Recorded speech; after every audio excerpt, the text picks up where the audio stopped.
you read a lot about fraud, insurance fraud, and ones that I get, press releases to my inbox are usually like, somebody who is a contractor and they're videoed at the gym, benching 250, after they file a claim, on a slip disc, is that's kind of the mild end of it.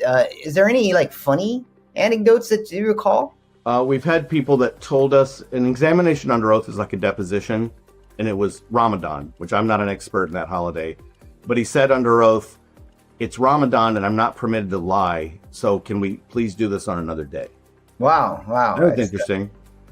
You never know what you're going to get. And you get everything then on the dark side where listen to the set of facts and you can understand why it would go straight to SIU. The set of facts was, and this is a policyholder we had homeowners policy with and auto policies. And he said, men kidnapped me, tied me up, drugged me, made me sign over all my assets, including my life policies and a quit claim to my house and all my cars. And then they tried to kill me and I escaped. And then they tried to burn me and here I am in the hospital. Needless to say, even at that juncture, I went straight to SIU. To make a very long story short, he was completely telling the truth. It was a gang of really bad guys in Miami.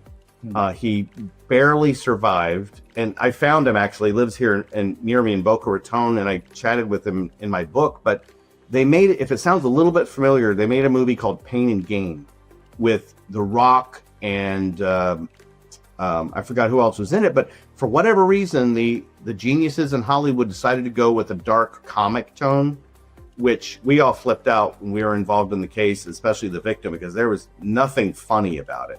And they tried making it a comedy, and the movie did flop. But maybe one day they'll do one that's a little more faithful to the true story. I said I like reading about some of the funny ones, but I don't want to hear about. Sorry.